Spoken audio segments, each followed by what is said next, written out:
Ya, Assalamualaikum warahmatullahi wabarakatuh. Kali ini saya akan membahas apa itu graph ya, atau graph. Oke, jadi graph bisa direpresentasikan sebagai kumpulan objek atau entitas yang terhubung satu sama lain melalui kaitan atau hubungan atau relasi ya. Graph itu sendiri terdiri dari beberapa hal. Yang pertama itu simpul, atau bisa juga disebut dengan node atau vertex. Lalu juga ada sisi atau edge yang mewakili entitas dan hubungan di antara entitas tersebut. Oke, ini adalah bagian-bagian dari graph. Yang pertama itu ada node atau vertex, disebut juga simpul atau bagian fundamental dari sebuah grafik. Lalu ada edge atau tepi. Tepi ini yang menghubungkan antara dua simpul tersebut. Jadi koneksi antara dua simpul tersebut. Lalu ada juga yang namanya payload. Payload ini informasi yang berada di dalam simpul atau node. Jadi simpul atau vertex tersebut mempunyai isi. Nah, isi itu yang disebut dengan payload. Lalu kemudian ada bobot atau weight. Weight ini adalah beban atau biaya yang dibutuhkan pada saat berpindah antar simpul.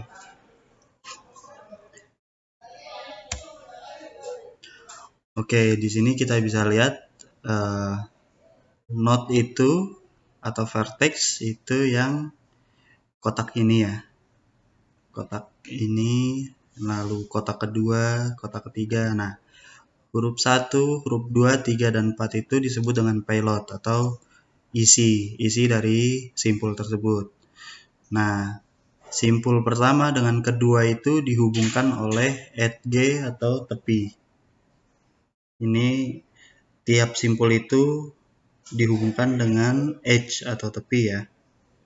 Dari 1 ke 2, 2 ke 3, 3 ke 4 itu dihubungkan melalui edge. Nah, di setiap edge itu terdapat bobot atau weight. Artinya dia beban yang diperlukan pada saat pindah dari simpul pertama ke simpul yang lainnya.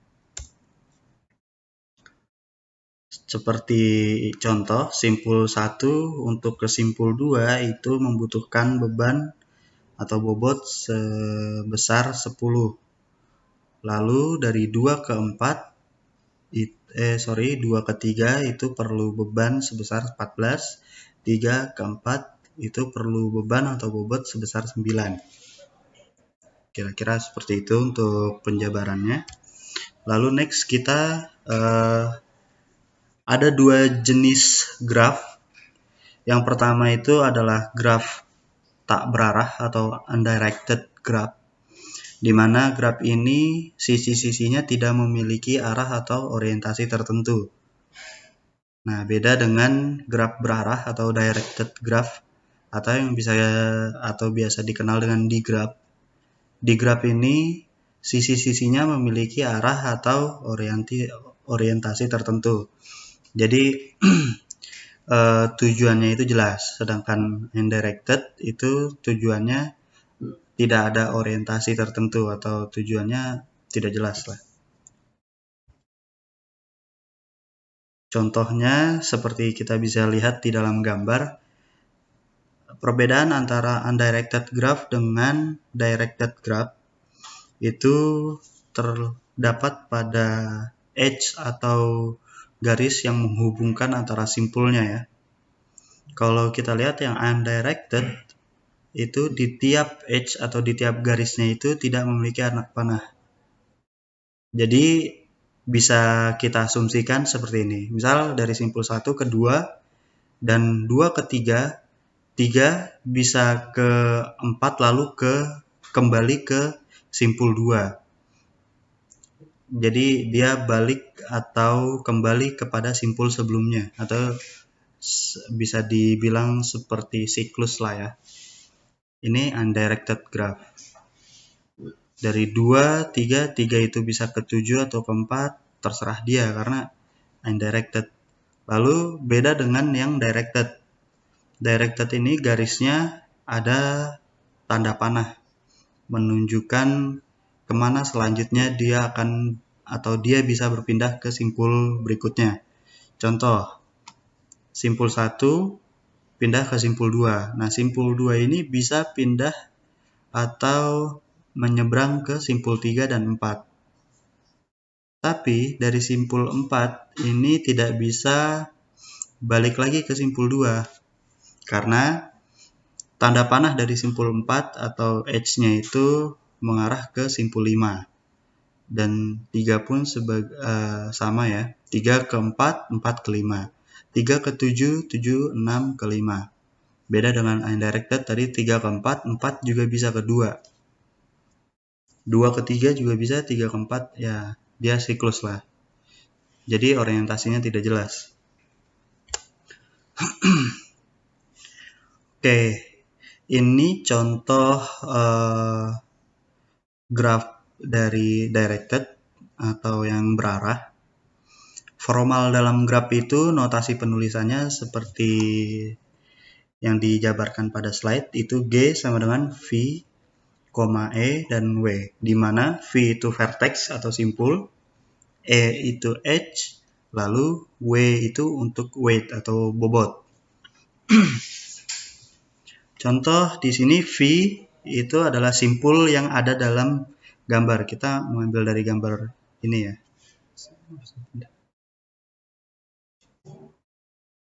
Oke. Pada gambar di dalam slide itu kita bisa lihat ada simpul V0, V1, V2, V3, V4, V5, dan V6. V itu bisa kita tulis simpul yang total simpul yang ada. Lalu E atau H itu bisa kita tuliskan perpindahan antar simpulnya. Misalkan simpulnya itu dari V0 ke V1, V0 ke V1. Nah, biasanya seperti itu aja, hanya V0 atau V asal atau simpul asal ke simpul tujuan, itu untuk edge. Tapi supaya lebih mudah, kita masukkan juga nilai dari bobotnya. Jadi langsung satu informasi yang jelas. Jadi dari V0 pindah ke V1 itu membutuhkan bobot 0,5. Penulisannya seperti ini. Lalu V0 ke V2, V0 ke V2 itu membutuhkan bobot 0,5. V2 ke V3 itu punya bobotnya juga, V2 ke V4 ada bobotnya juga. Masing-masing edge itu mempunyai bobot yang berbeda-beda ya. Seperti contoh yang di bawah. Oke.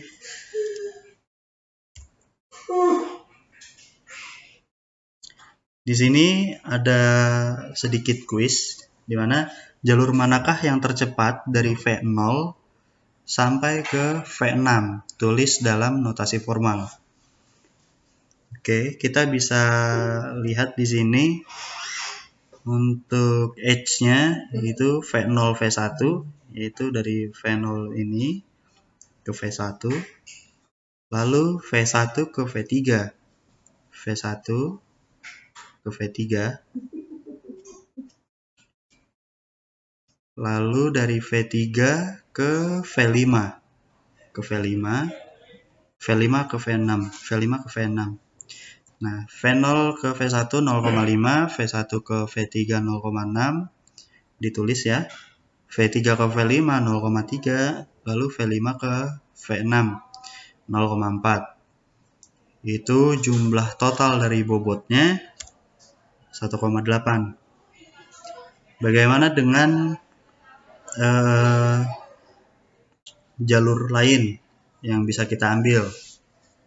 Kita bisa ambil contoh lainnya itu dari V0 ke V1, V0 ke V1, lalu V1 ke V3, V1 ke V3, V3 langsung ke V6. V3 ke V6. Oke, di sini dari segi jalur ini lebih efisien karena hanya melewati 3 edge atau 3 kali perpindahan ya. Nah, di V0 ke V1 itu 0,5, V1 ke V3 0,6, V3 ke V6 0,6. Total weight-nya 1,7.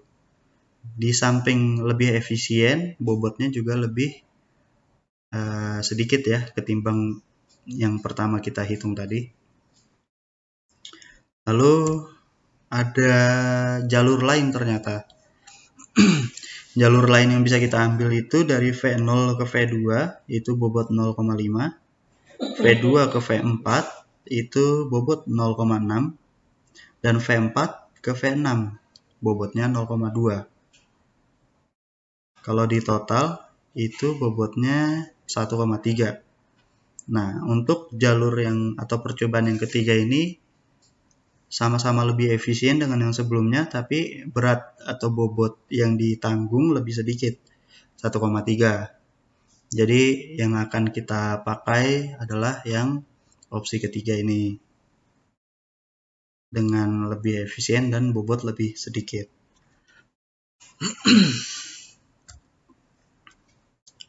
Oke, Grab bisa diimplementasikan atau diaplikasikan ke berbagai banyak hal ya. Salah tiganya adalah Grab dipakai untuk jaringan sosial. Ini direkomendasikan untuk memodelkan perilaku atau hubungan atau koneksi jaringan ya, supaya menentukan rute mana yang tercepat, rute mana yang efisien. Lalu yang kedua ada optimasi rute. Biasanya kita bisa lihat dari Google Maps itu kan, kalau misalkan kita ingin ke suatu daerah dari tempat asal kita itu kan ditunjukkan estimasi waktu, lalu juga jalan mana yang diambil berdasarkan jarak terdekat. Nah, itu menggunakan algoritma Grab. Dan pada saat perjalanan berlangsung itu ketika macet biasanya akan diinformasikan jalur alternatif yang memprediksi waktu sampainya lebih cepat. Itu juga menggunakan aplikasi dari Grab. Lalu ada juga segmentasi gambar. Ini membagi gambar menjadi komponen-komponen algoritma seperti kayak random walk, normalized cut, metode berbasis grafik yang banyak digunakan.